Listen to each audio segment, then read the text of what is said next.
اللہ کی حفاظت کر، اللہ تیری حفاظت کرے گا، یعنی تو اللہ کا دھیان رکھ، اللہ تیری حفاظت کریں گے۔ احفظ اللہ تجدہ تجاہک، تو اللہ کی بات کو مان، اللہ کو اپنے سامنے پائے گا۔ اذا سألت فاسأل اللہ، جب تم نے مانگنا ہو تو کس سے مانگو؟ اللہ سے مانگو۔ وَإِذَا اسْتَعَنْتَ فَاسْتَعِنْ بِاللَّهِ، اگر مدد مانگنی ہے تو اللہ سے مدد مانگو۔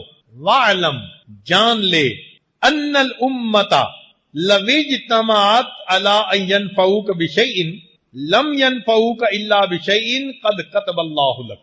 امت کا یہاں مطلب ساری مخلوق، کہ اگر ساری مخلوق نفع دینے کے لیے تجھے اکٹھی ہو جائے تو وہی نفع پہنچا سکے گی جو اللہ نے لکھا ہوا ہوگا۔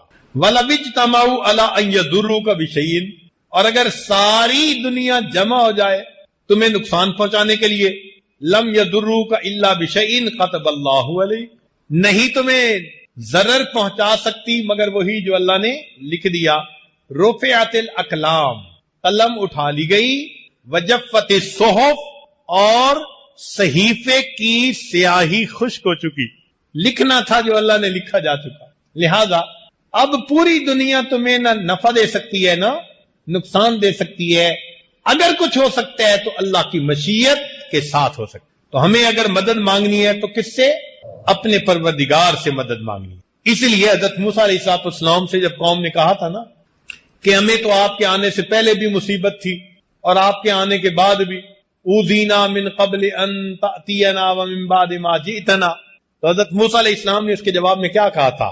قال موسیٰ لقومہ، موسیٰ علیہ السلام نے اس قوم کو یہ فرمایا، استعینوا باللہ واصبروا، اللہ سے مدد مانگو اور صبر اختیار کرو۔ دو باتیں کہی جا رہی ہیں، مدد کس سے مانگو اور دوسری بات کیا کرو؟ سبحان اللہ، استعینوا باللہ واصبروا۔ چنانچہ جب قوم نے صبر کیا، اللہ سے مدد مانگی، اللہ نے مدد کر دی۔ ہمیں بھی یہی حکم دیا گیا۔ قرآن عظیم الشان، اللہ تعالیٰ ارشاد فرماتے ہیں وَاسْتَعِینُوا بِالصَّبْرِ وَالصَّلَاةِ، مدد مانگو صبر کے ساتھ اور نماز کے ساتھ۔ سبحان اللہ، ہمیں بتایا جا رہا ہے کہ اللہ کی مدد مانگنے کا طریقہ کیا ہے۔ صبر کرو، اپنے اندر صبر و ضبط پیدا کرو، پہلی بات، اور دوسری بات کہ نماز کے ذریعے مدد مانگو۔ سبحان اللہ، اللہ کے پیارے حبیب صلی اللہ علیہ وسلم امت کے لیے 23 سال روتے رہے۔ کوئی ماں کبھی بچے کے لیے 23 سال نہیں روئی، کوئی باپ بیٹے کے لیے 23 سال نہیں رویا ہوگا۔ میرے آقا صلی اللہ علیہ وسلم امت کے لیے 23 سال روتے رہے۔ 23 سال رونے کے بعد اللہ کے حبیب صلی اللہ علیہ وسلم امت کو بے یار و مددگار چھوڑ کے نہیں چلے گئے، بلکہ اس امت کو نماز کے ذریعے اللہ سے مانگنے کا طریقہ سکھا کر گئے کہ اگر میرے جانے کے بعد تم پر کوئی وقت آ جائے گا تو تم اس وقت نماز کے ذریعے اپنے رب سے مانگنا۔ جب کسی دفتر سے کام کروانا ہوتا ہے نا تو اپلیکیشن بھرنی پڑتی ہے، حج پہ جانے اپلیکیشن بھرو، ویزا لینے اپلیکیشن بھرو، اللہ سے مدد مانگنی ہے اپلیکیشن بھرو، اس اپلیکیشن کا نام نماز ہے۔ لہذا ہمارے اسلاف کا یہ طریقہ تھا، جب کسی پر کوئی مصیبت آتی تھی وضو کر کے 2 رکعت نفل پڑھا کرتے تھے، اللہ سے دعا مانگتے تھے۔ یہ 2 رکعت نفل پڑھ کے اللہ سے دعا مانگنا یہ طریقہ ہے۔ کاش کہ ان حالات میں ہم اس کو اپنی زندگی کا ایک حصہ بنا لیں، کوئی رات ہماری تہجد کے چند رکعت کے بغیر نہ گزرے، ہم اللہ سے اٹھ کر مانگیں اپنی مدد عطا کر دیجئے۔ چنانچہ نماز کے ذریعے اللہ کی مدد اترتی ہے۔ سنیے، فتاوی تاطار خانیہ میں لکھا ہے کہ جو شخص فجر کی سنتیں گھر پڑھ کر مسجد میں جاتا ہے، ایک تو فجر کی سنتیں خود سنتیں ہیں، ایک ان کو گھر میں پڑھ کے مسجد میں جانا یہ الگ سنت ہے، تو جو بندہ اس سنت پر عمل کرتا ہے اللہ 3 انعام عطا فرماتا ہے۔ ایک، اس کے گھر میں جھگڑے ختم ہو جاتے ہیں۔ اس کے گھر میں جھگڑے، آج دیکھو تو میرے خیال ہے 90% سے زیادہ لوگ کہیں گے گھر کی مصیبتیں، اولاد کی نافرمانی، بیوی کی پریشانی، گھر کے تقاضے پورے نہیں ہوتے، میاں بیوی کے درمیان نہیں بنتی۔ تو فرمایا جو فجر کی سنتیں گھر میں پڑھ کر مسجد میں جائے گا اللہ تعالیٰ 3 انعام دیتے ہیں۔ پہلا انعام کہ اس بندے کے گھر کے جھگڑے اللہ ختم فرما دیتے ہیں۔ دوسرا،